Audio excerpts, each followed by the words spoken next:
Aandap-andap ang ilaw sa mga mata ni Lolose na inaaninag ang daang kanyang tatawirin.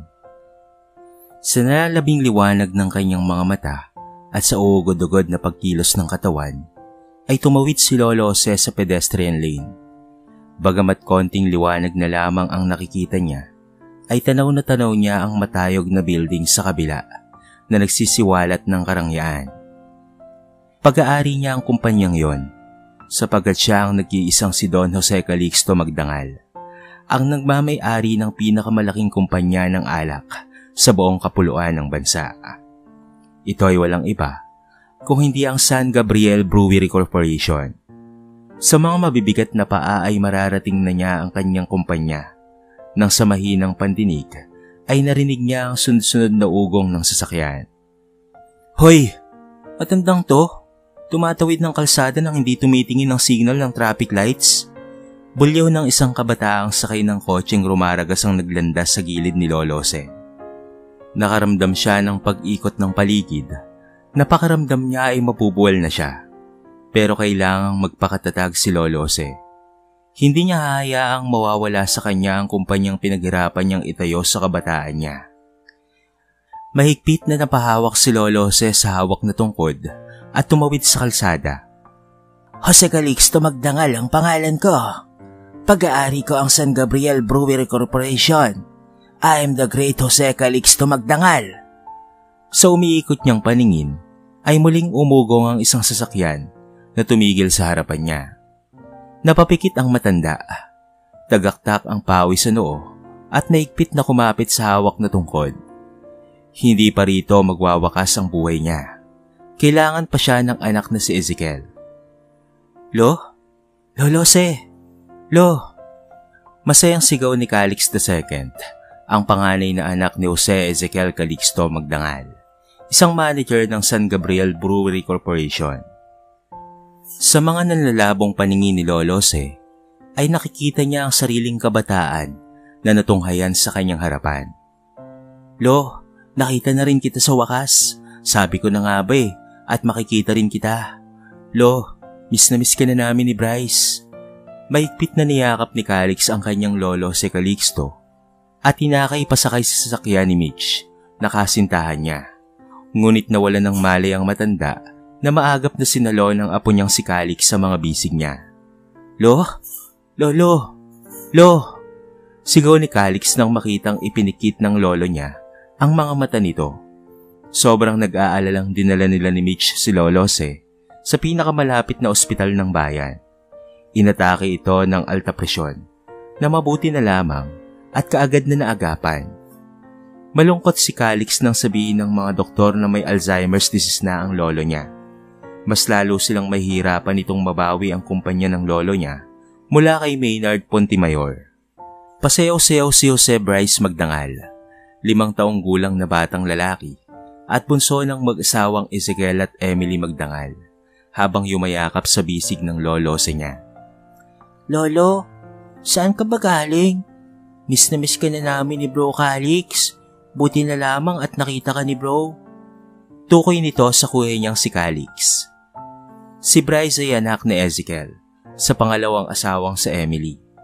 Namatay ang una niyang asawa na si Sophia na ina nitong si Calix nang 6 na taong gulang pa lamang ang anak nila. Naaksidente ang sinasakyan nitong kotse na dahilan ng pagkamatay nito. Apo, sinuri ko lang ang kumpanya kung ano na ang kalagayan nito. Alam mo ba, pag nasa tamang gulang ka na Calix, apo, ay ikaw na ang magmamana ng kumpanya ko." Napakunot noon naman ang walang muwang si Bryce sa tinura ng kanyang lolo. Alam niyang nagkakamali ito minsan sa pagtawag sa kanya na Calix, ngunit iniintindi niya na lamang parati ang kanyang lolo. Dahil sabi nga ng Mami Emily niya, ay ulyanin na ito, pero parating nababanggit ng lolo niya na pag-aari nito ang brewery na pinagtatrabahuan ng tatay niya.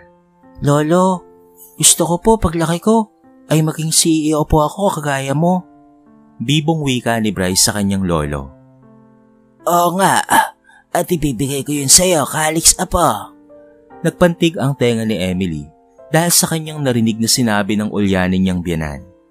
Alam niyang nalulugi na ang kumpanya ng dahil sa sakit ni Ezekiel, na walang iba kung hindi ang kanyang asawa.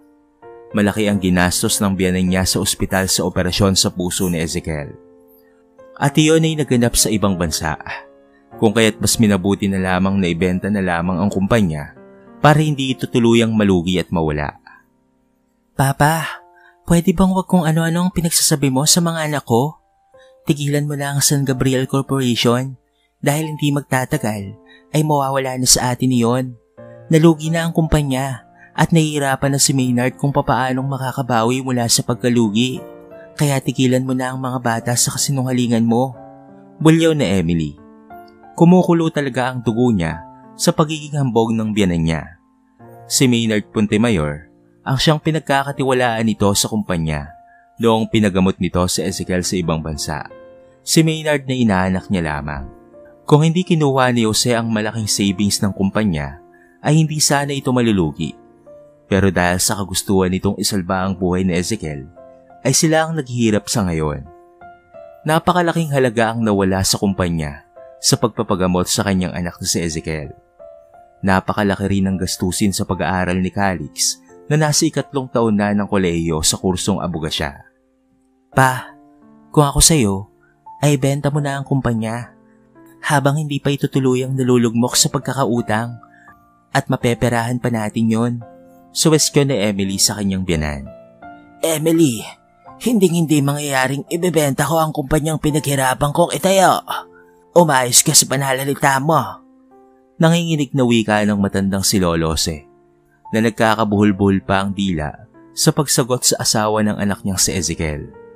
Dati pa man ay hindi niya nagusto ang babaeng ito na napangasawa ng anak niya dahil sa mukha itong pera. Si Emily ay isang sekretary noon ni Maynard sa San Gabriel Corporation na nakarelasyon ng anak niyang si Ezekiel. Noong una ay tinutulan niya ito, pero wala na siyang nagawa noong ipinagbubuntis na nito ang apo niyang si Bryce. Hay nako pa, wala ka na kasing maalala dahil matanda ka na at ulyanin pa. Kaya't mas maiging manahimik ka na lamang at huwag mong lagyan ng kung ano-anong kasinungalingan ng isipan ng mga bata. Hiyaw ni Emily na siyang pagpasok ni Ezekiel, nakakauwi lamang galing sa pagpapacheck up sa ospital. Isa pa itong asawa niyang walang kwenta. Huwag mong paasahin ng mga bata na may pera pang natitira sa'yo at may kumpanya pa silang pamamahalaan pagdating ng araw. Dahil hindi na yun mangyayari. Bulyaw na Emily. Sumasakit ang ulo niya sa mag-amang ito na parehong walang kwenta. Idagdag pa si Calix na maraming gastusin sa paaralan. Kagad itong nagmano sa ama at pagkatapos ay pagod na isinandal ang likod sa sopa. Kasalukuyan siyang nagpapagaling pa mula sa operasyon niya noong nakalipas na 2 buwan, kaya hindi pa siya maaaring bumalik sa kumpanya. Pinamahalaan ng inaanak ng ama niya na si Maynard Puntemayor ang brewery. Ipinagamot siya ng kanyang ama sa mga espesyalistang doktor. Gumaling nga siya, pero naiwala ng kanyang ama ang napakalaking pera sa kumpanya nila. Pa, saan ka ba galing ha? Ilang araw nang nawawala ang ama dahil naglalakad dito minsan, na lalo kung walang tao sa bahay. Ilang araw niya na itong hinahanap at hindi matagpuan. Nagkaroon na ng Alzheimer's disease ang ama kaya awang-awa siya rito. Sinuri ko lang ang kumpanya sa pamamahala ni Maynard. Hindi ko gusto ang ginagawa niya. Sana ay gumaling na si Ezekiel nang sa gayon ay maging maayos na ang kumpanya. Naawa si Ezekiel sa ama dahil ulyanin na ito at nakakalimutan na nito na pulugi na ang kumpanya nila. Napabuntong hininga na lamang si Ezekiel na napalingalinga sa paligid at hinanap itong si Calix. Love, si Calix. Pagtatanong niya sa asawang si Emily kung nasaan ang anak na binata. Daroon sa kwarto niya, sup-sup na naman sa computer niya. Ewan ko ba sa batang yan? Kung hindi nag-aaral kapag nakauwi rito sa bahay, ay walang ibang ginagawa kung hindi ang nakasubsob si screen ng computer niya. Wala nang ibang inaatupag. Mahabang litanya ni Emily na hindi niya na lamang pinansin. Tinungo ni Ezekiel ang kwarto ng anak na si Calix at napalingon nito nang pumasok siya. Dad, kanina ka pa ba? Lumapit ito sa ama at nagmano. Kamusta? Dad, Hindi nalugi ang kumpanya natin, kagaya ng pinapalabas ni Ninong Maynard noong nasa Amerika ka pa. Tignan mo ang datos ng nakolekta ko, Dad. Niloloko ni Ninong si Lolo Jose at sinasamantala ang kalagayan ni Lolo na mayroong Alzheimer. I'm digging deeper into this, Dad. Hindi ko hahayaan si Ninong na magpakasaya sa ginagawa niya sa atin. Nakatiimbagang nawika ni Calix sa ama. Inilihim na lamang nila kay Emily ang patungkol dito dahil hindi mapipigilan ang bunganga nito sa oras na malalaman ng totoo. Sinuri ni Ezekiel ang mga datos na nakuha ng anak niyang si Calix. Maraming questionable na cash na transfer sa mga unknown bank accounts na ibig sabihin ay palihim na inililipat ni Maynard ang mga pera ng brewery sa kung saan mang bank accounts. Bukas na bukas rin, Dad, ay magfa-file tayo ng freeze action sa bank account na ito sa korte. Dahil pera ng kumpanya ang nariyan sa dalawang accounts na yan, Dad. Tumangutang si Ezekiel sa sinabi ng kanyang anak. Talagang matalino ito. Naikuyom ni Ezekiel ang kanyang kamao. Wala kasi siyang tiwala kay Maynard noong simula't simula pa man. Kaso sa Emily ang pumilit sa kanila na ihabilin kay Maynard ang pamamahala ng kumpanya dahil nag-aaral pa si Calix at kulang pa ito sa kakayahan sa pagpapatakbo ng brewery.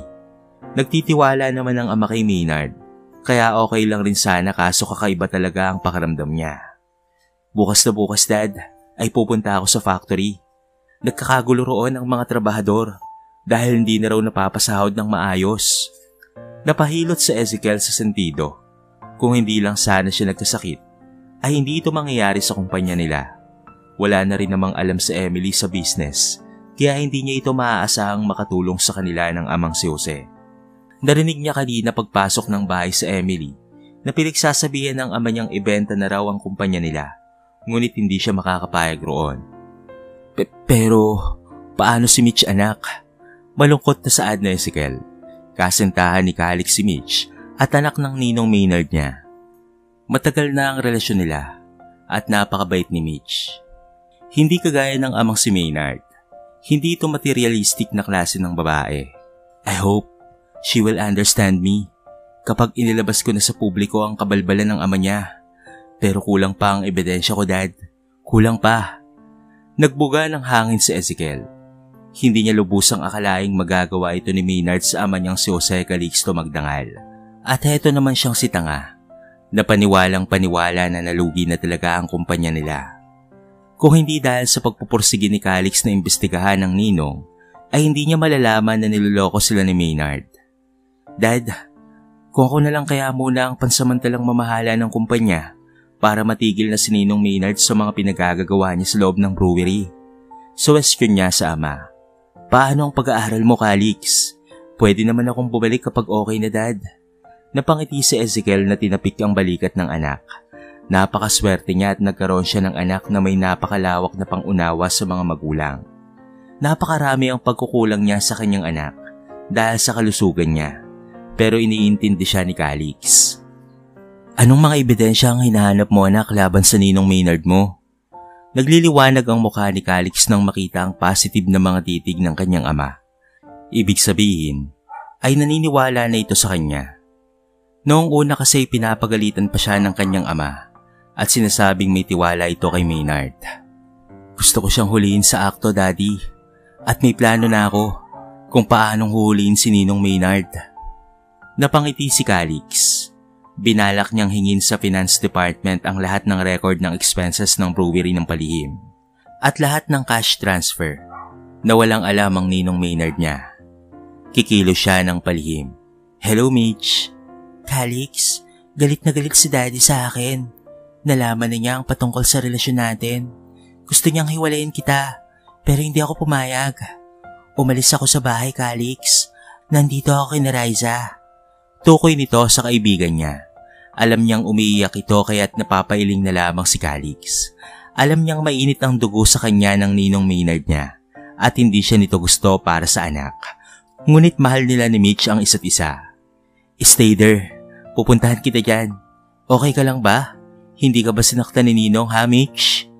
Napabuga ng malalim na hininga si Calix dahil sa narinig at nagpasalamat na hindi naman pala nito sinaktan si Mitch. Dad, kailangan ko lang puntahan si Mitch. Seryosong wika ni Calix na kinuha ang jacket at ang susi niya ng motor. Anak, paano kayo ni Mitch kung malaman niyang iniimbestigahan mo ang kanyang ama? Hindi ko pa po alam sa ngayon, Dad, pero sana'y maunawaan ako ni Mitch para maging maayos ang lahat. Nasa 3 taon na si Calix sa kursong abogasya at proud siyang sabihin napakatalino ng anak niyang si Calix. Kaagad na lumabas ng kwarto niya si Calix at nagpaalam sa kinikilalang ina. Ezekiel, bumalik ka kaagad anak. May ipapakita ko sa iyo mamaya. Singit ni Lolo Jose sa apo na inakala ay ang kanyang anak na si Ezekiel. Pero sinasadya niya lang talaga ang lahat ng ito para hindi siya pagdudahan ni Emily. Wala na siyang tiwala sa babaeng ito. Napangiti si Calix sa sinabi ng lolo niya at matamis na umiti. Tinapik niya ang balikat ng Lolo Jose at nagpaalam rito. Minsan na iniisip niyang sana ay hindi na tumanda ang Lolo Jose niya dahil napakatalino nito. Ngayon na lamang ito naloloko ni Maynard ng tumanda na at naging ulyanin. Calix, ayaw ni Daddy sa'yo. Gusto niyang hiwalayin kita pero hindi ko gagawin yun, Calix. Umiiyak si Mitch na yumakap sa kasintahan na kakarating pa lamang. Bakit raw? Dahil ba sa naghihirap na kami at palugi na ang kumpanya namin, ha Mitch? O may iba siyang rason kung bakit ayaw niya sa akin? Wala siyang sinabi sa akin, Calix. Ang gusto niya lang ay ereto ako doon sa anak ng business partner niya. Huwag kang mag-alala, Mitch, dahil ipaglalaban natin ang pag-ibig natin sa isa't isa. Hindi ako papayag na mawala ka sa akin, Mitch. Mahal na mahal kita. Ginagap niya ang mga kamay ng dalaga nang marinig nila ang isang sasakyang tumikil sa labas ng bahay ni Riza. Calix, si Daddy. Calix, magtago ka na. Hiyaw ni Mitch sa binata. Mababakas ang takot sa mukha nito. Hindi, Mitch. Harapin ko si Ninong Maynard. Dahil wala naman tayong ginagawang masama. Bakit kailangan kong magtago? May respeto ako sa ama mo. Kaya harapin ko siya, Mitch. Pero baka kung ano ang gawin ni Dad sa'yo. Puno ng pag-aalalang wika ni Mitch kay Calix. Sinasabi ko na nga ba? At makikipagkita ka na naman kay Calix. Galit na wika ni Maynard na akmang hihilayan si Mitch, ngunit kaagad na pumagitna ang binata sa pagitan ng mag-ama. Ninong, ano bang problema? Walang ginagawang masama si Mitch. Wala kaming ginagawang masama. Umalis ka sa harapan ko, Calix. At ang babaeng yan ang kinakausap ko. Bulyaw ni Maynard, kaya't napayuko na lamang si Mitch. Naramdaman niya na lamang ang mga kamay ni Calix na nakahawak sa kamay niya. Ninong, may relasyon kami ni Mitch, pero hindi ibig sabihin noon ay may ginagawa kaming masama. Marami pa kaming pangarap sa buhay na kailangan naming abutin. Kaya sana ay huwag niyong saktan si Mitch. Magalang na paliwanag ni Calix na umani ng mapang-uyam ng ngiti mula kay Maynard. Hoy Calix, huwag mo nga akong pangaralan na tila ba mas marami ka pang alam kaysa sa akin? Ang galing mo ring magsalita no? Kayong wala ka namang may pagmamalaki sa akin, Calix. Wala ka pang natatapos. Ang ama mo ay baldado na. Ang lolo mo naman ay ulyani ng matanda at nalulugi na ang kumpanya nyo. Kaya ano ba ang pinagmamalaki mo ha? Naikuyom ni Calix ang kanyang kamao sa sinabi ni Maynard. Parang gusto niya na itong bulyawan sa ginagawa nitong pagnanakaw sa kumpanya nila at ang paglilipat ng pera nito sa ibang mga accounts. Pero pinipigil ni Calix ang kanyang sarili at nakayukong hinarap si Maynard. Alam ko po ang lahat ng yan, Ninong, at hindi yan lingid sa kaalaman ko. Ang sinabi ko lang naman po ay huwag mo pong saktan si Mitch. Hoy Calix, anak ko si Mitch at maaari kong gawin ang gusto kong gawin sa kanya ha, dahil karapatan ko yon bilang ama niya. Ikaw Calix, lumayo ka sa buhay ng anak ko dahil hindi mo kayang buhayin si Mitch. Wala ka nang maipagmamalaki sa sarili mo at mas mabuti na rin sigurong tumigil ka na sa pag-aaral mo sa pag-aabuga siya dahil wala nang pera ang ama mong inutil. Hinablot nito ang mga kamay ng anak na hawak ni Calix. Ikaw na babae ka, sumama ka sa akin habang hindi pa nauubos ang pasensya ko sa'yo. Hindi natinag si Mitch sa kinatatayuan. Umiiyak na napatitig kay Calix. Awang-awa siya sa boyfriend niya dahil sa mga sinabi ng kanyang ama. Wala itong karapatang insultuhin ang pamilya ni Calix. Sumasobra na ang kanyang amang si Maynard. Hindi ako sasama sa'yo. Dito na lang muna ako kina Riza. Isang malakas na sampal ang dumapo sa pisngi ni Mitch mula sa mga kamay ni Maynard at hinila ito papalabas ng bahay ni Riza. Calix, I'm sorry. Nagpupumigla si Mitch at pumalik para yakapin ng kababata niyang si Calix na hindi lang basta kababata kung hindi kanya ring kasintahan. Matagal na ang mga pangako ni Calix at Mitch sa isa't isa na hindi inaasahan ni Mitch na hadlangan lamang ng kanyang ama pagdating ng araw. Nararamdaman niya ang paghaplos ni Calix sa balikat niya at ang masuyong halik sa buhok niya. Sige na, sumama ka na kay Ninong Maynard, Mitch. Hindi pa ito ang tamang panahon para sa atin. Mahal na mahal kita, Mitch, at magsisikap akong maging maayos ang lahat, na maging maayos na ang buhay ko para may pagmamalaki na ako kay Ninong, na kaya kitang buhayin sa mabuting paraan at sa pagsisikap ko. Maluhalo ang wika ni Calix na bagamat sobrang nasasaktan ay inihatid si Mitch sa nakatayong si Maynard na galit na nakatitig sa kanya. Nakauwi na ng bahay si Calix na hindi mapalagay sa nangyari kanina. Nagpupuyos ang damdamin niya nang maalala ang mga katagang binitawan ni Maynard. Kapag naihanda niya na ang lahat, ay kukunin na nila muli ang pamamahala ng kumpanya nila at bahala na kung hindi pa siya handa. Nariyan naman ang daddy niya na gagabay sa kanya at ang lolo niyang si Jose Calixto. Ano ang mga yan ha, Calix? Natigilan siya nang pagbungad niya sa salas ay inilapag ng ina niya ang mga papeles ng kumpanya nila na nasa kanya.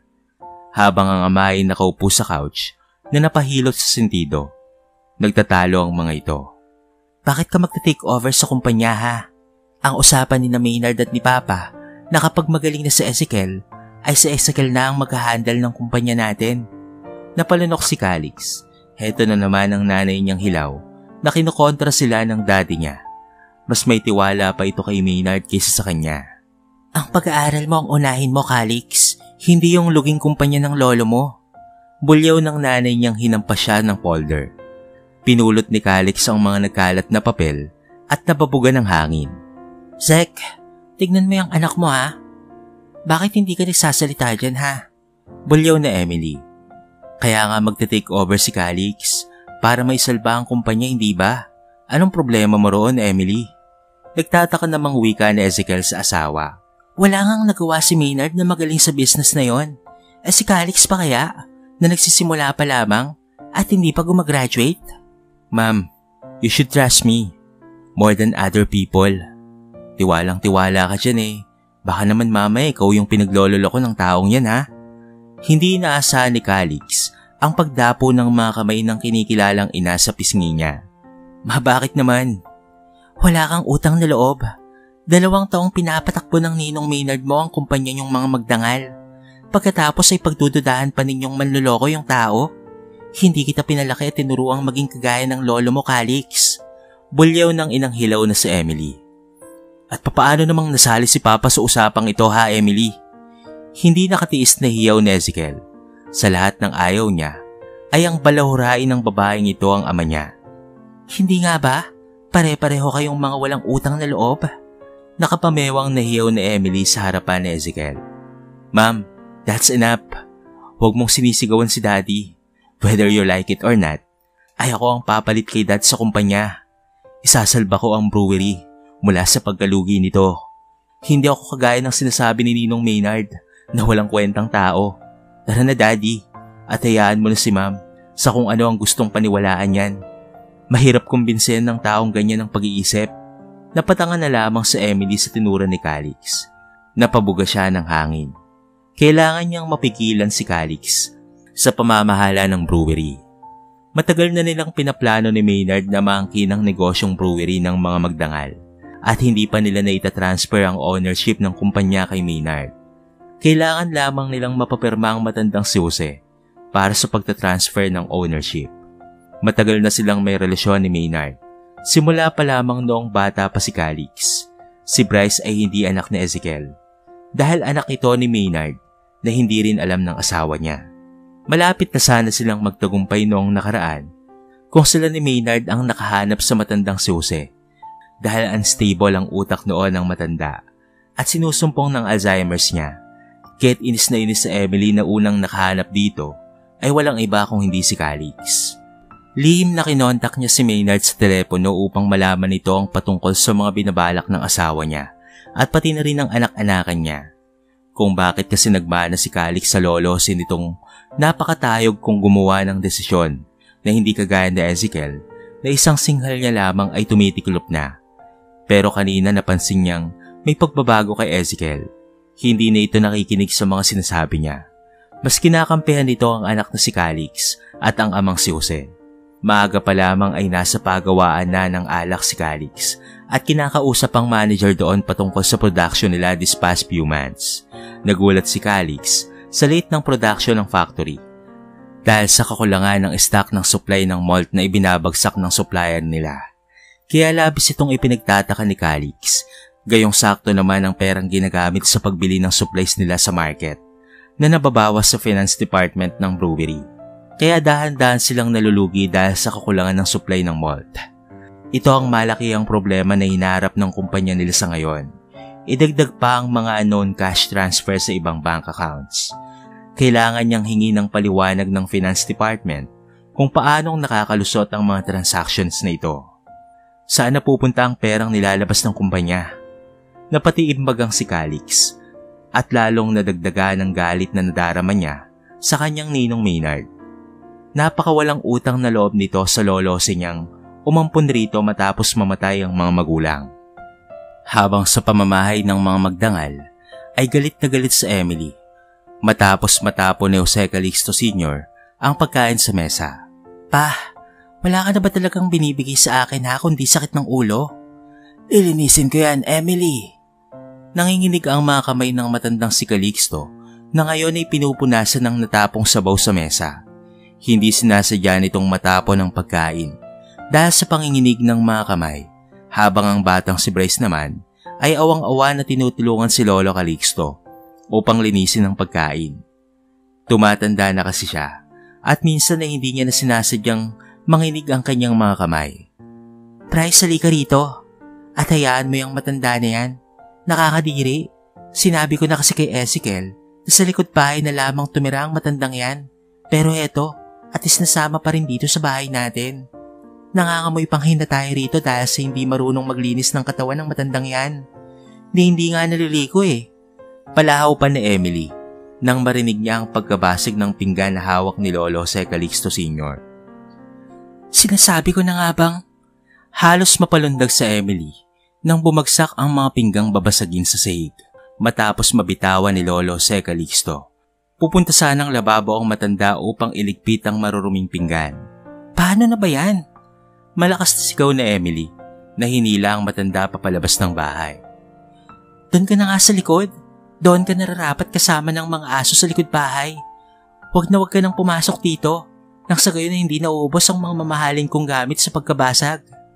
Mami, kawawa naman po si Lolo. Papasukin natin siya. Napaiyak ang batang si Bryce nang makita ang lolo niya na tumungo sa maliit na bahay sa likod na sadyang ipinagawa ni Emily upang doon mamalagi ang biyanan kapag wala sa bahay si Ezekiel at Calix. Isinara ni Emily ang front door at inilak ito. Naiirita kasi siya sa matanda, lalo na kapag nanginginig ang katawan nito dahil nababasag nito nang hindi sinasadya ang mga gamit nila sa bahay. Palagi niyang hinihiling na sana ay mapirmahan na nito ang mga papel ng transfer of assets ng kumpanya sa pangalan nila ni Maynard nang sa gayon ay maaari na nilang makuha ang kumpanya. Matagal na nilang binabalak ito pero hanggang sa ngayon ay hindi pa rin nila naisa sa katuparan. Nanginginig ang mga luha ni Jose Calixto Sr. na nakahalukip-kip na napayakap sa unan niya. Nasa alaala niya ang masayang kabataan kasama ang apong si Calixto, ang malakas na anak na si Ezekiel at ang unang asawa nitong si Sophia na napakalayo sa pag-uugali ni Emily ngayon. Ayon ang nanay ng apong si Calix. Muling tinignan ni Calixto Sr. ang kasunduan nila ni Maynard sa pagpapatakbo nito sa negosyo niya. Tahimik lamang si Jose Calixto, subalit alam niya ang nangyayari sa paligid. Ang ginagawang panloloko ni Emily sa kanyang anak na si Ezekiel ay hindi lingid sa kaalaman ng matanda. Natatakot lamang siyang maaaring atakihin sa puso si Ezekiel kapag nalaman nito ang lahat patungkol sa relasyon ni Emily at ni Maynard. Sa kanya lamang natuklasan ng patungkol dito noong pag-uwi nila ni Ezekiel galing sa ibang bansa. Nakita niya rin na porsigido ang apong si Calix na mabawi ang brewery kay Maynard. Sa oras na magkaroon na ng sapat na ebidensya si Calix sa lahat ng kabulustugan ni Maynard sa kumpanya, ay maaari niya nang ibigay kay Calix ang agreement papers na ito na naglalaman ng kasunduan nila ni Maynard. Nasa kasunduang iyon na pamamahalaan ni Maynard ang brewery niya hanggang sa makapagtapos ng pag-aaral si Calix.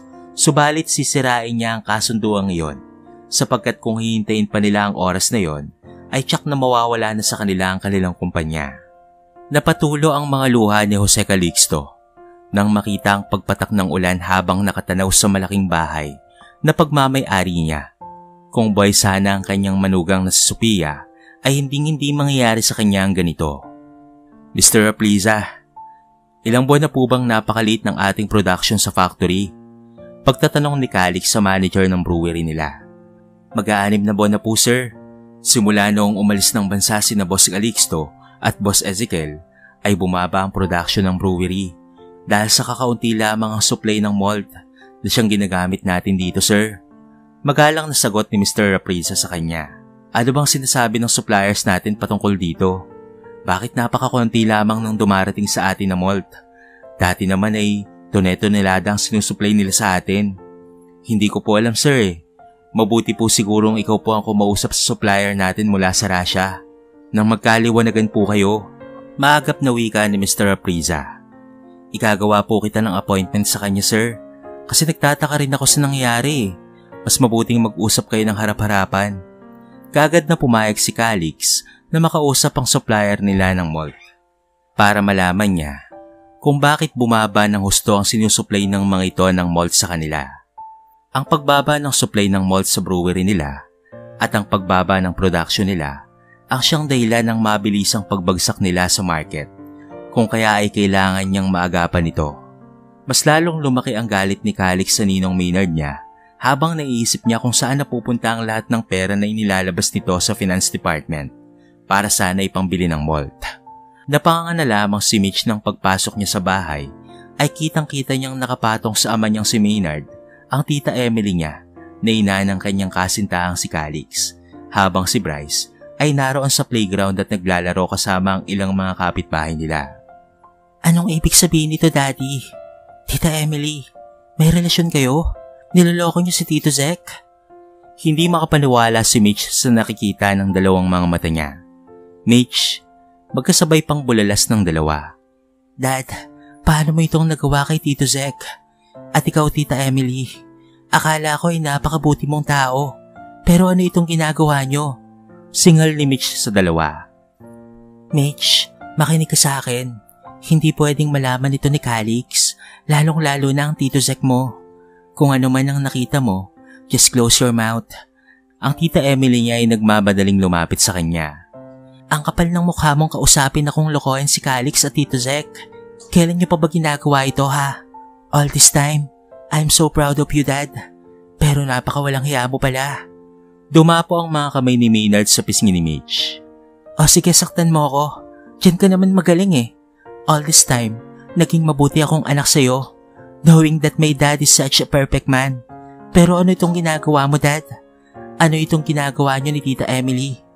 Napatulo ang luha ni Mitch dahil sa kanyang natuklasan. All this time ay nare-respeto kita. Pati na rin ikaw, Tita Emily. Hinahangaan kita dahil kahit hindi mo tunay na anak si Calix, ay pinalaki mo pa rin ng maayos at may pagmamahal. Napakalaki ng pagtingala ko sa inyo dahil napakabuti niyong tao. Nang nagkasakit sa Tito Zek, naroon ka, Dad, para tulungan si Lolo Jose. Pero sa ginawa niyong pagtataksil sa kanila, ay nawala lahat ng pagtitingala ko sa inyo. Lalo ka na, Daddy. Tuluyang napahagulgol si Mitch at nagmamadaling pumasok sa kwarto niya. Mitch, bumalik ka rito. Bulyaw ni Maynard sa anak, subalit walang lingon-likod na tinungo ni Mitch ang kwarto niya at doon ay tuluyan ng napaiyak. Litong-lito siya ngayon kung papaanong sasabihin kay Calix ang patungkol dito. Naiiya siya sa mag-amang Zek at Calix dahil sa ginawa ng ama, pero kailangang malaman ng lahat ang patungkol dito para matigil na itong kasama nila. Wala sa sariling naglalakad si Mitch sa tabi ng daan. It's her only way na ilabas ang sama ng loob ng dahil sa Daddy Maynard niya. Ito ba yung dahilan kung bakit pinag-iiwalay silang dalawa ni Calix? Dahil may relasyon sila ng asawa ng Tito Zek niya na si Emily? Nakarating siya sa parke ng kanilang lugar nang makita niya ang matandang tumatawid sa kalsada. Nagmamadaling nilapitan ito ni Mitch. Lo, kaagad na inalalayan ni Mitch ang matandang si Lolo Jose Calixto at nagmano rito. Mitch. Tuluyang napangiti si Mitch nang maalala pala siya ng matanda. Iginiya niya ito sa upuan sa parke, doon sa lilim ng mga puno. Lolo, ano pong ginagawa niyo rito? Ipinagtataka niya kung bakit nakarating sa park si Lolo Jose Calixto, gayong napakalayo doon mula sa tirahan nila Tito Zek niya. Gusto ko lang maglakad-lakad dito, Mitch. Sumisikip ang dibdib ko doon sa bahay. Bakit naman po? Ay nako, kapag tumatanda wala ka ng silbi para sa mga taong nakapaligid sa'yo. Hindi na nila nakikita ang halaga mo. Si Ezekiel ay palaging naroon sa ospital. Si Calix naman ay busy sa pag-aaral. Habang ayaw ako ni Emily na nakikita sa bahay, gusto niyang doon ako sa likod mamalagi kapag wala si Zek at Calix. Ayaw ko talaga sa babaeng yan pero wala akong magawa dahil asawa siya ni Ezekiel. Awang-awa siya sa matanda. Siguro ay pinakitaan na naman ito ng masamang ugali ni Tita Emily niya. Huwag po kayong mag-alala, Lo. Ihahatid kita mamaya at hindi kita iiwan hanggat sa hindi pa dumarating si Calix. Mapait nang umiti si Lolo Jose Calixto na nakatitig kay Mitch. Alam mo bang naalala ko sa iyo si Sophia? Kung buhay pa sana si Sophia, hindi magiging asawa ni Ezekiel si Emily. Ang sama ng ugali ng babaeng yon. Nagbabait-baitan lamang siya kapag nariyan sina Zek at Calix. Tuluyang nagkwento sa kanya ng sama ng loob ang matanda na pinagtiyagaan namang pakinggan ni Mitch. Nalaman niya mula rito na matagal na nitong alam ang patungkol sa relasyon ng Daddy Maynard niya at ng Tita Emily. Kaya hindi makapaniwala si Mitch na kinikimkim lamang ni Lolo Jose Calixto ang lahat-lahat ng sama ng loob. Dahil ayaw niyang may mangyaring masama sa anak niya na bago lamang naoperahan sa sakit sa puso. Napayakap siya sa matanda matapos niyang ikwento rito ang nalaman niyang relasyon ni Maynard at Tita Emily niya. At gumaan ang pakaramdam ni Mitch matapos magkwento kay Lolo Jose Calixto. Nailabas niya ang lahat ng sama ng loob niyang kinikimkim para sa amang si Maynard at kay Emily. Hapon na nang mapagpasya niyang tawagan si Calix upang sabihin kasama niya si Lolo Calixto. Pero wala siyang lakas ng loob para sabihin kay Calix ang patungkol sa relasyon ni Maynard at ng stepmother nitong sa Emily. Walang imik si Mitch nang dumating sa bahay ni Calix.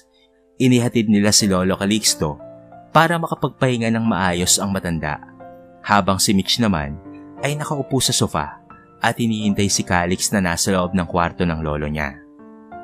Mitch, di ba sinabihan ka na ni Maynard? Nalayuan mo si Calix? Bakit hindi ka nakikinig sa ama mo, ha? Hindi napigilan ni Mitch ang sariling mapasimangot sa tinura ni Emily at hindi ito sinagot. Mitch, bakit ba ang tigas ng ulo mo, ha? Iniisip lang ng daddy mo ang mas makakabuti sa'yo. Hindi makapaniwalang napatingin si Mitch kay Emily. Sobrang kapal ng mukha nitong pangaralan siya, gayong hindi man lamang nito magawa kung ano ang tama. Ang galing mo naman. Bakit hindi ang sarili mo ang pangaralan mo, ha? Alam mo naman pala ang tama at mali. Ba't hindi mo magawang itapa ang sarili mo?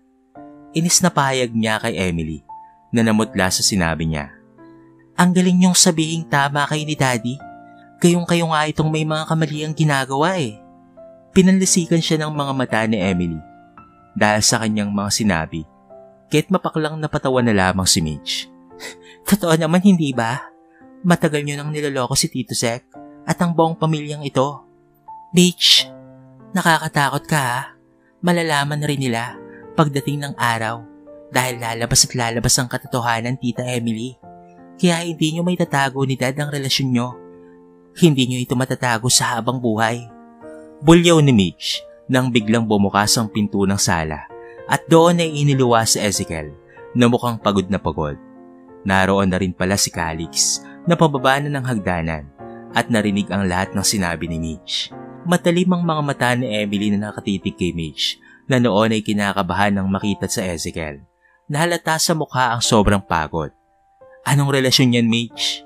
Magkasalubong ang kilay ni Ezekiel na nakatitig kay Mitch na nagpapalipat-lipat ng tingin sa dalawang babaeng nasa sala. Love, gutom ka na ba? Ipaghahanda kita ng pagkain. Ang ibig sabihin ni Mitch ay ang pagkakaibigan namin ni Maynard. Namumutlang paliwanag ni Emily sa asawa na pinandilatan si Mitch. Ito talagang batang ito. Magsisinungaling ka pa rin ba kay Tito Ezekiel? Kahit klarong narinig niya ang sinabi ko. Matagal nang may relasyon sina Tita Emily at Daddy Maynard. Niloloko lang po kayo ni Tita Emily at Daddy. Hindi ko kayang ilihim sa inyo ang mga kabalbalan nila. Naiiyak na wika ni Mitch. Galit na sinugod siya ni Emily at sinampal ng malakas. Subalit maagap na naroon si Calix para harangan ang mga kamay ng inang hilaw na walang iba kung hindi sa Emily. Emily! Dumadagong-dong ang boses ni Ezekiel sa sigaw nito. Zek, maniniwala ka ba sa babaeng yan? Pinagsabihin ko lang yan. Naitigil muna nila ang relasyon nila ni Calix dahil nag-aaral pa sila at mga bata pa sila. Tama na ang kasinungalingan mo. Matagal mo nang niloloko ang anak ko, Emily. Bakit hindi mo nalang aminin ang katotohanan? Bumaba sa hagdanan si Lolo Jose Calixto na ngayon ay puno ng pag-aalala ang mukha para sa anak na si Ezekiel. Matagal ko nang alam ang patungkol sa relasyon niya ni Maynard. Pero ni isang salita ay wala kang narinig sa akin. Ayokong masaktan ng anak ko, subalit sumasobra ka na talaga. Papa, bulyo na Emily. Isa pa itong matandang ito na ulyani na. Inis na saad ni Emily sa kanyang isipan. Hindi pwedeng mapaalis siya rito ni Ezekiel. Hindi pa nila nakukuha ni Maynard ang brewery. Ezekiel, makinig ka sa akin. Huwag kang maniwala sa mga sinasabi nila. Natigilan silang lahat nang humahango sa Ezekiel na napahawak sa dibdib. Dad! Mabilis na dinaluhan ni Calix ang ama, habang si Jose Calixto Sr. naman ay nanghihinang napaupo sa sofa. Si Mitch naman ay maagap na kumuha ng tubig upang ipainom kay Ezekiel. Dad, ikalma mo ang sarili mo. Hayaan mo na sa Emily. Dahil kaming mga anak mo ang mahalaga. Nandito kami ni Bryce, Daddy. Walang kwenta ang isang babaeng kagaya niya, Dad. Emily, bakit mo ito nagawa sa akin? Nagpupupuyos ang kalooban ni Ezekiel dahil sa kanyang nalamang katraidoran ni Emily sa kanya. Naninikip ang paghinga niya, subalit hindi siya pwedeng panghinaan ng loob sa mga oras na ito sapagkat kailangan pa siya ni Calix at pati na rin ni Bryce. Kaya pala parati nitong kinakampihan si Maynard ay dahil sa may relasyon ng dalawa. Zek, hindi totoo ang sinasabi ni Mitch at pati na rin ni Papa. Si Papa alam mong dati pa ay ayaw na ayaw niya sa akin kaya't sinisiraan niya ako sa harapan mo. Kahit ayaw ni Papa sa'yo, ay tinanggap pa rin kita kasi mahal kita, Emily. Kahit ayaw sana ni Papa na mag-asawa ako nang mamatay si Sophia, ay tinanggap ka pa rin niya ng buong buo dahil sa mahal kita. Hindi ka kailanman sinisira ni Papa at walang pagtutol si Papa dahil buntis ka na kay Bryce. Pero ano itong ginagawa mo? Napagulgol ng iyak sa Emily na akmang iyayakap kay Ezekiel, subalit hinarang ito ni Calix. Pwede ba? Tumigil ka na. Kinikilala kitang ina kasi asawa ka ni Dad. Pero tama na. Sumusobra ka na. Tama na ang kasinungalingan mo. Naikuyom ni Calix ang kamao dahil sa ngayon ay bumangon ng matinding pagdududa sa puso niya. Nakasama ito ni Maynard sa kalokohang ginagawa sa kumpanya nila. Kaya bukas na bukas ay kikilos na siya para makuha ang kumpanya nila ulit na nasa pamamahala ni Maynard Montemayor. Hindi umalis sa Emily sa tahanan ni Ezekiel at hindi pinapansin ng lahat ng mga masasamang tingin sa kanya. Hindi rin siya kinausap ni Ezekiel pero nakontak niya na si Maynard at nasabi na rito na booking na ang relasyon nilang dalawa. Kinaumagahan sa hapagkainan, kasama niya sina Bryce at ang matandang si Jose Calixto sa hapagkainan. Maagang umalis sina Ezekiel at Calix na hindi man lamang nagpaalam sa kanya. Kaya inis na inis sa Emily. Masama ang mga tinging ipinukol niya sa matanda. Emily, nasa hapagkainan tayo. Napansin ni Jose Calixto ang matatalim ng mga titig ng manugang niya sa kanya. Napakalayo ng pag-uugali nito kay Sofia, kaya hindi na siya magtataka kung kasabwat nga talaga ito ni Maynard na nagbabalak na pataubin ang kumpanya niya. Ano naman ngayon? Huwag kang umarte dyan. Inis na ismid na Emily sa matanda habang naikuyom ang kamao. Pag nainis ako sa'yo, ay lalasutin pa kita. Aniya sa sarili, pero pinili niyang manahimik na lamang nang biglang bumagsak ang kutsarang hawak ni Calixto Sr. dahil sa panginginig ng kamay nito. Paano na naman ba yan? Bulyaw niya sa matanda. Mami, hindi naman sinasadya ni Lolo eh. Nanginginig na kasi ang mga kamay niya. Lolo, halika. Susubuan ni lamang kita. Inis na umalis sa Emily sa harapan ng anak at biyanan.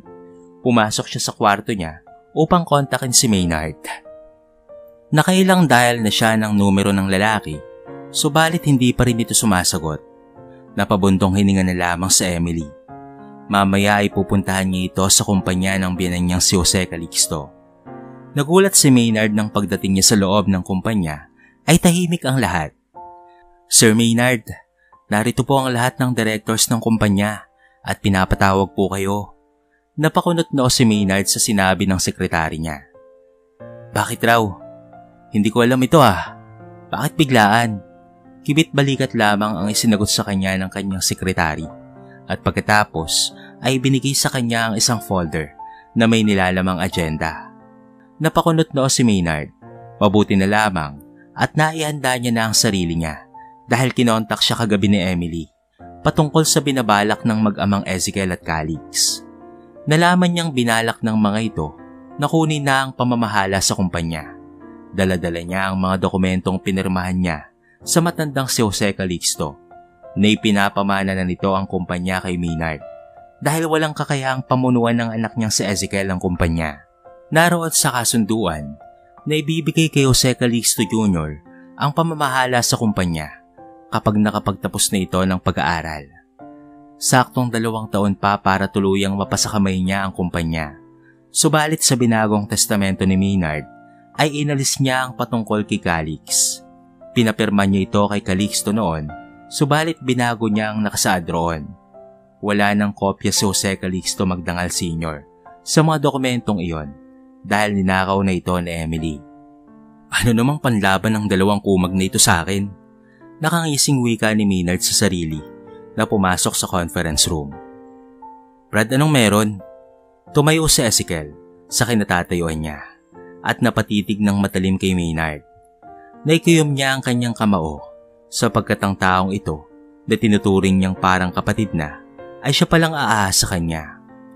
Kukunin ko na ang pamamahala ng kumpanya namin, Brad, dahil okay na naman ako at successful ang operasyon ko sa puso. Napangisi si Maynard na umupo sa upuan ng CEO ng kumpanya na pag-aari ni Lolo Jose. Brad, may kasunduan kami ni Ninong Jose na ako na ang mamamahala sa kumpanya nyo. Dahil sa kawalan mo ng kakayahang pamahalaan nito, inilapag ni Maynard ang dokumentong gawa-gawa niya. Total naman ay ulyanin na si Ninong Jose niya. Kampante siyang hindi mabubuko ng mag-amang Ezekiel at Calix ang ginagawa niya. Malinaw na nakasaad sa dokumentong yan na ibinigay sa akin ni Ninong Jose ang pamamahala ng kumpanya nyo. Hindi magagawa sa akin ito ni Papa. Sa tingin mo, maniniwala kami sa'yo? May ebidensya akong ninanakaw mo ang pera ng brewery, pati ang perang pambayad sa supplier natin ay kinakamkam mong lahat. Kaya bumababa ng husto ang production. Napakalaki ng utang ng kumpanya sa supplier dahil kinukuha mo ang pera ng kumpanya na pambayad sana ng supplies ng malt. Napatiimpag ang si Maynard sa sinabi ni Ezekiel. Talagang pahihirapan siya ng lalaking ito, lalo na at kasama nito si Calix. Pero hindi siya magpapatinag dahil ilang taon na nga ba niyang binabalak ito. Ngayon ay malapit na sila ni Emily sa tagumpay. Ang galing naman ng mga paratang niyo sa akin, no? Napapalatak na wika ni Maynard. May mga ebidensya kami laban sa iyo at pineki mo lamang ang dokumentong ito na pinirmahan ni Lolo. Hindi gagawin ni Lolo sa amin ito. Inis na wika ni Calix sa ninong niya. Maraming mga questionable money transactions sa finance department ang ginawa mo na napupunta sa mga unknown bank accounts Kaya malakas ang ebidensyang ito laban sa iyo sa korte. Kung ako sa iyo, ay sumuko ka na lang ng mahinahon. Ibalik mo na sa amin ang kumpanya at tanggapin ang separation fee na inilaan namin para sa iyo sa nakalipas na taon sa pag-aalaga mo sa kumpanya. Paliwanag ni Ezekiel kay Maynard. Brad, listen. Baka nakakalimutan mo na ang medikasyon mo ang dahilan sa pagkalugi ng kumpanya nyo. Alam yan ni Ninong Jose. Kaya bago kayo lumipad patungong ibang bansa para magpagamot, ay inihanda na ni Ninong Jose ang mga papel na ito na ibinibigay niya sa akin ng pamamahala ng kumpanya niya. Inis na ibinagsak ni Maynard ang mga dokumento sa ibabaw ng mesa. Hindi ko kailanman ginawa yan, Maynard. Nagulat ang lahat nang iniluwa ng pinto ang uugod-ugod na si Don Jose Calixto Magdangal. Hindi ko kailanman ibinigay sa iyo ang kumpanyang pinaghirapan kong itaguyod para sa anak kong si Ezekiel. Nagkamali akong nagtiwala ako sa iyo. Na isa palang sakim sa kayamanan at pera. Nag-alaga ako ng isang ahas. Itinuring kitang tunay kong anak, Maynard, dahil sa napakalapit kong kaibigan ng yumao mong ama. Pinaaral kita, inalagaan, pinalaki kasabay ni Ezekiel na parang kayo ay tunay na magkapatid. Pero paano mong nagawa ito sa akin? Nanginginig na wika ni Lolo Jose na lumapit sa hinintakutang si Maynard nang makitang may kasamang mga pulis si Don Jose Calixto Sr. Wala akong Alzheimer's, Maynard. Nagpanggap lamang akong ulyanin para mahuli kita sa mga pinagagagawa mo sa kumpanya ko. Dahil noong sinabi mong nalugi ang kumpanya, ay hindi ako naniniwala dahil kilala kita bilang napakagaling na ubawak ng business. Nakalimutan mo na ba na ako ang nagturo sa iyo sa lahat ng natutunan mo sa pagnenegosyo? Pero hindi kita kailanman tinuruang manlamang sa iyong kapwa. Namumula ang mga mata ni Don Jose Calixto na nakatitig kay Maynard. Malinaw ang pag-iisip ko, Maynard. Isa kang ahas, natutuklaw sa buong pamilya ko. Kaya't nararapat kang makulong dahil sa mga pinagagagawa mo. Sinira mo ang buhay ni Ezekiel at ng buo niyang pamilya. Kayong dalawa ni Emily. Hindi ka pa nakontento sa babaeng yon? Pati pera at ari-arian na nararapat sa anak ko ay ninanais mo pang kunin? Dadaan ka muna sa bangkay ko bago mamahay sa katuparan ng masama mong balak sa pamilya ko. Sige na mga sir. Sige na ho. Dakpin niyo na ang tao ngayon. At nakahanda ng isang pang kaso laban sa kanya. Utos ni Don Jose Calixto sa mga pulis. Nakaagad namang sinunod ng mga ito. Ninong, baka naman maaari pa natin pag-usapan ito. Ninong, ginawa ko lang naman iyon para sa kabutihan ng kumpanya sa pangangalaga ko. Dahil sa gusto kong maayos na kumpanya ang ibibigay ko kay Calix. Pagpapaliwanag nito, hindi na napigilan ni Ezekiel ang kanyang galit at binigwasan niya sa mukha si Maynard. Ang kapal ng mukha mong gawin ito sa amin. All this time ay itinuring kitang tunay na kapatid. Pero ito lamang ang isusukli mong lahat sa pinagsamahan natin. Inagaw mo pa pati si Emily sa akin. Bulyo na Ezekiel kay Maynard na noon ay nagpupumiglas mula sa pagkakahawak ng mga pulis na ninanais na makaganti kay Ezekiel. Sa bahay naman ng mga Magdangal ay palibot-libot sa buong kabahayan sa Emily sa paghahanap sa batang si Bryce. Bryce? Bryce! Sigaw na Emily nang marinig ang kaluskos sa likod bahay kaya't napatakbo siyang tumungo roon. Anong ginagawa mo rito, Bryce? Hindi makapaniwalang saad ni Emily dahil naroon ang anak sa maliit na bahay na itinayo niya para sa matandang biyanan niya. Nagwawalis ito at nagmamap sa sahig. Anak, anong ginagawa mo dyan? Nililinis ko po ang tirahan ni Lolo, Mami. Hugasan ko rin po itong mga pinggan at mga mangkok ni Lolo na gawa sa plastic. Napanganga na lamang si Emily sa pinagagagawa ng kanyang anak. Ibinili niya kasi ng pinggang plastic ang biyanan niya para hindi na nito mabasag pa ang kanyang mga mamahaling pinggan at mga mangkok. Halika na rito, Bryce. Kailangan nating pumunta sa Tito Maynard mo. Hila niya sa bata, ngunit kumawala ito sa pagkakahawak niya. Lilinisin ko po muna ang tulugan ni Lolo, pati ang kainan niya, Mami. Kasi pag tumanda ka na rin at uugod-ugod na, dito ka na rin titira sa bahay ni Lolo. Hindi ka na pwede roon sa malaking bahay dahil magkakalat ka roon, kagaya ng ginagawa ni Lolo. Natigilan sa Emily at napadda sa sinabi ng batang anak niya. Hindi siya makapaniwalang naisip yun ng kanyang anak. Hindi ba, Mami? Ang galing ng baby mo. Lilinisin ko lang ito para pag matanda ka na ay malinis na ang tirahan mo. Dumi kasi rito eh. Hindi mapigilan ni Emily na mapakagat sa labi sa sinabi ng kanyang anak. Kung ano kasi ang nakikita ng bata sa iyo, ay siya rin kanyang gagayahin. Kaya't napatda sa Emily at hindi nakahuma.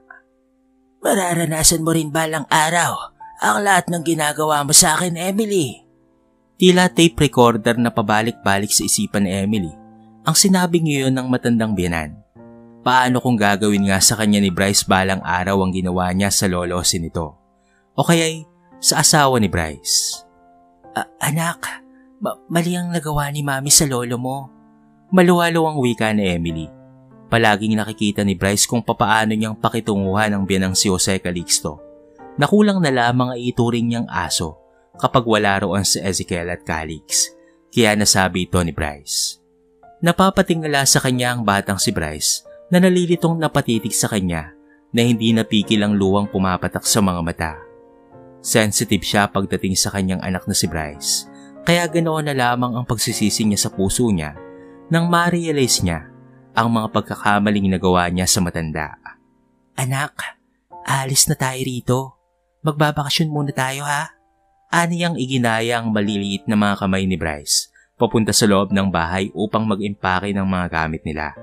Hiyang-hiya ang nadarama ni Emily sa kanyang sarili dahil sa panlolokong ginawa niya sa napakabuting si Ezekiel. Isasama po ba natin si Daddy at Lolo?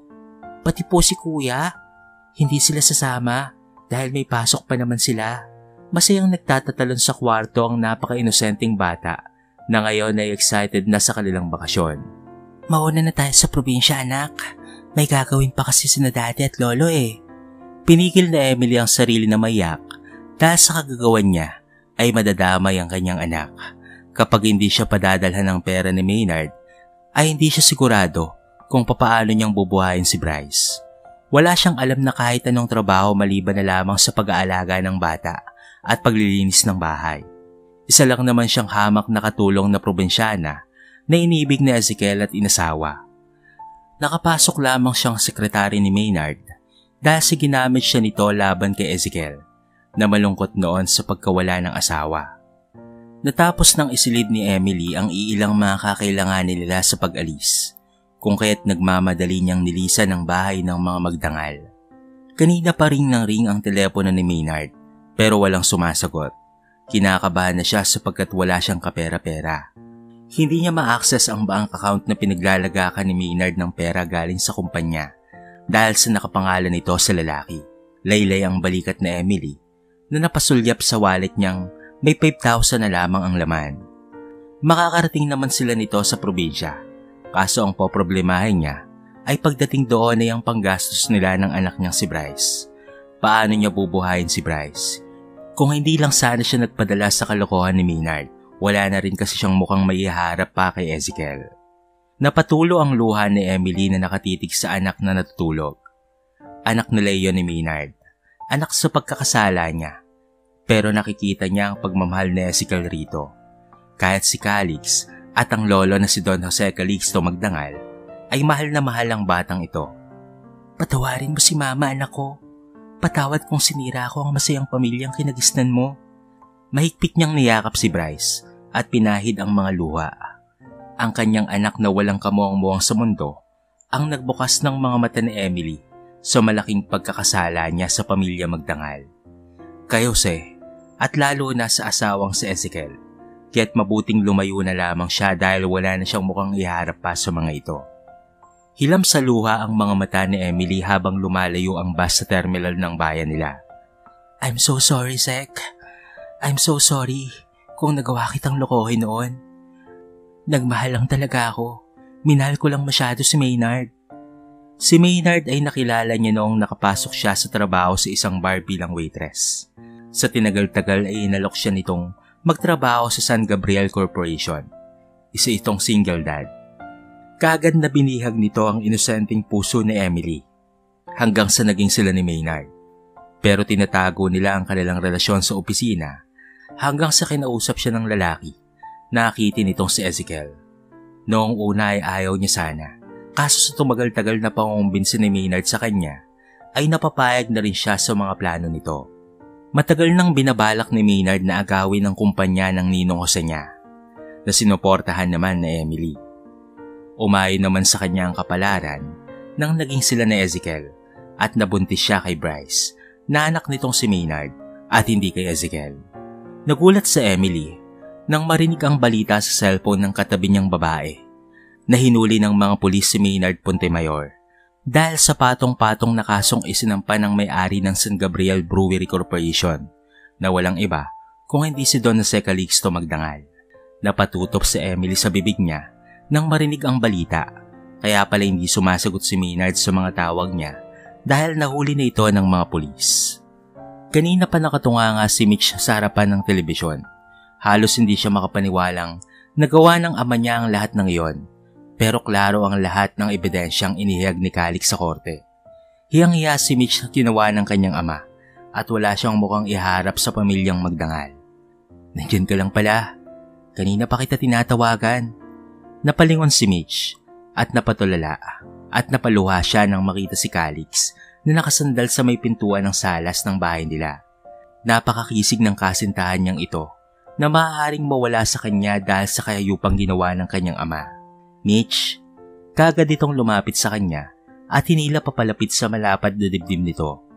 Maigpit siyang niyakap ng binatang Magdangal. Calix, wala akong kaalam-alam sa ginagawa ni Dad at ni Tita Emily. I'm so sorry. I'm sorry talaga. Believe me, wala akong kinalaman doon. Pagpapaliwanag pa niya sa kasintahan niya. Nawala na sa buhay niya ang kanyang ama at hindi niya matatanggap kung pati si Calix ay mawawala na rin sa kanya ng tuluyan dahil sa masamang gawain ni Maynard. Alam ko yun. Alam ko yun, Mitch. Bahagya siyang inilayo ni Calix sa katawan nito at sinipat ang luhaan niyang pisngi. Pinahid nito ang mga luha sa mga mata ni Mitch. Alam kong hindi mo magagawa yun.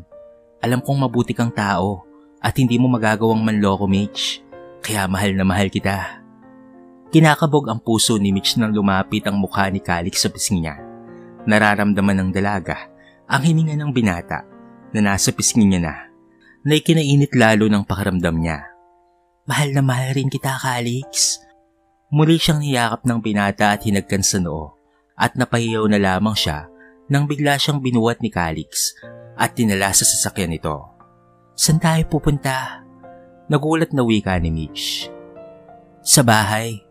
Ipinapakuha ka ni Lolo dahil naaawa siya sa iyong mag-iisa ka lang dito. Napangiti si Mitch sa tinuran ng kasintahan habang inaayos nito ang seatbelt niya. Lumipas ang 3 buwan sa bahay ng mga Magdangal, malungkot na nakatitig si Ezekiel sa family picture nila sa salas, na kung saan ay masayang-masaya silang buong pamilya. Ang daddy niya, si Calix, kasama si Maynard at pati na rin si Mitch. Naroon din ang mag-inang Emily at Bryce. Napabuga ng hangin si Sek nang maalala ang sulat na Emily na iniwan sa kanya. Ang paghingi nito ng tawad at pagtatapat sa katotohanang hindi niya anak si Bryce. Emily, minahal naman sana kita. Naipikit ni Zek ang mga mata nang maalala ang masasayang mga tawa ng inosenteng si Bryce. Siya ang kinikilala nitong ama at minahal niya talaga ang bata kagaya ng pagmamahal niya kay Calix na tunay niyang anak sa pumanaw na si Sophia. Anak, bakit hindi mo puntahan si Bryce at Emily? Alam kong mahal na mahal mo ang bata. Napalingon siya sa amang seryosong nagsasalita at napaupo sa couch. Ang buong akala nila noon ay may sakit na Alzheimer's disease ang ama niya, pero nagkamali siya dahil nag-iimbestiga lamang pala ito. Nangangalap ng mga ebidensya laban kay Maynard. Dad, ayokong maulit ang nangyari sa amin ni Maynard. Ayokong pagdating ng araw ay maging kagaya si Bryce kay Maynard. Natatraydo rin lamang si Calix. Napangiti si Jose na tinapik ang laylay na balikat ni Ezekiel. Anak, malaki na si Maynard nang inampun ko siya. Nakaguwit na sa pagkatao niya ang inggit at masamang pag-uugali. Samantalang si Bryce ay isa pa lamang bagong sibol na halaman na maaari mong hubugin nang mapalaki mo siya ng tama at mabuti. Inosenteng bata lamang si Bryce na walang alam sa mundong ito. Nakangiting wika ni Lolo Jose sa anak. Tayong mga magulang ang hubog sa pagkatao ng mga anak natin, Ezekiel. Kaya't hubugin mo si Bryce na kagaya ng kung paano mong inukit ang pagkatao ni Calix. Kagaya ng kung paano kitang pinalaki. Sige na, Ezekiel, sunduin mo na ang apo ko. Namimiss ko na ang kalaro si Bryce at matuto kang magpatawad, baka magbago pa si Emily. Napaluha naman si Ezekiel at napatitig sa ama. Salamat, Dad.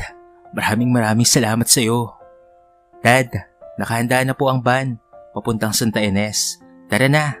Namimiss ko na ang makulit na yun eh. Sigaw ni Calix sa labas ng bahay. Nakasama si Mitch na inihahanda ang van na sasakyan nila papuntang probinsya ni na Emily. Napaluha si Bryce ng saliti ng noon ng ina niyang si Emily. Mataas pa rin ang lagnat nito dahil nabasa ito ng ulan kahapon. Na sumama sa mga kapitbahay nilang umani ng palay para may masaing sila. Mami, bakit hindi na lamang tayo umuwi kina Daddy? Anak, may kasalanan si Mami kay Dad. Baka galit si Daddy sa atin. Mahinang wika niya sa kanyang anak na si Bryce. Naubos ka agad ang pera niya pagdating niya sa bahay nila dahil siya halos ang bumili ng lahat ng pangangailangan nila sa bahay sa loob ng 3 buwan na may kit. Matanda na ang mga magulang ni Emily. Lasinggero pa ang tatay niya. Ang kapatid niya namang lalaki ay wala ring trabaho at tambay lamang sa kanto. Lahat ng mga alahas na ibinigay sa kanya ni Ezekiel ay naisangla niya ng lahat. Maliban na lamang sa singsing na nasa daliri niya na wedding ring nila ni Ezekiel. Mabait naman si Daddy, Ma'am. Mag-sorry ka lang sa kanya, patatawarin ka na noon. Tutulungan kitang humingi ng sorry, Mami. Hikbi ni Bryce na ang laki ng ikipinayat. Kung dati ay bilugan ang mukha nito, ngayon ay pumayat na ito sa laging tuyo lamang ang ulam nila, kung minsan ay wala pa talaga. Anak, patawarin mo si Mami, okay? Patawad, anak ko. Napayakap si Emily sa kanyang anak na ngayon ay humihikbi. Awang-awa siya sa inang may lagnat at walang pambiling gamot. Ngunit hindi alam ng batang si Bryce ang gagawin niya para makabalik sila sa Daddy Ezekiel niya. Mami, maghahanap na lamang po ako ng gamot sa labas. Hindi na nakapagsalita pa si Emily nang tumakbo sa labas ang anak niyang si Bryce. Hindi alam ng bata kung saan siya pupunta. Lasing ang lolo Armando niya, habang ang lola niya naman ay naglalaro ng mahjong. Ang tito Baster niya naman ay nagiinuman sa kanto, kaya't natatakot siyang lumapit dito. Nagpahid ng luwa si Bryce at mahigpit na hinawakan ng calling card ng amang si Ezekiel na nakuha niya sa wallet ng ina. Tumawid sa kalsada ang bata at tumiretso sa tindahan sa may kanto. Ale, maaari bang makitawag? Tatawagan ko lang po kasi ang daddy ko. Napatutop ang Ali nang makita ang calling card na iniabot ni Bryce at hindi mapigil ang sariling matawa sa bata. Ay nako, ang batang ito. Mana ka sa nanay mong masyadong matayog lumipad. Daddy mo yung anak ng may-ari ng San Gabriel Corporation? Abay matindi kang bata ka, ha? Hay nako, hindi mo nga siguro kilala ang daddy mo. Balita ko, ay naanakan sa syudad ang mami mo. Pambihira kang bata ka. Umalis ka nga dyan. Umambo ng luha sa mga mata ni Bryce nang marinig ang sinabi ng babae patungkol sa ina at sa pagkatao niya. Alipis po, daddy ko po talaga yan. Pagmamakaawa ni Bryce. Ay nakong bata ka, wala kang ama. Galit na galit nga ang lola mo, hindi niya alam kung sino ang ama mo. Naanakan lang ang mami Emily mo sa syudad, pokpo kasi ang mami mo. Bakit ganyan makausapin ng isang bata? Matanda ka na, pero ugali mo ay wala sa ayos. Nagulat si Aling Pasing nang biglang sumulpot sa tindahan niya ang isang matandang lalaki na sa tansya niya ay nasa edad 70 na mahigit. Subalit napakagara ng kasuotan nito na tila bihis mayaman. Apa, Bryce, Lolo Jose. Napaluha si Bryce nang makita ang kanyang Lolo Jose. Kasama ng mga ito ang Kuya Calix niya at Ate Mitch niya. Kahit masakit na ang bewang ni Lolo Jose, ay nagawa niya pang kunin at pugpugin ng halik ang apong sobra niya nang namimiss. Kahit hindi niya ito kadugo, pero halos sa kanya na lumaki ang batang ito at sobrang mahal na mahal niya si Bryce. Lolo si Mami. Shh, Don't worry, Colette. Dinala na ni Dad si Mami Emily sa ospital. Alo naman ni Calix sa kapatid. Nahilam sa luha ang mga mata. Hindi mapigilan ni Calix ang sarili na kunin ng kanyang kapatid sa mga bisig ng lolo niya at mahigpit itong niyakap. Pati na rin si Mitch.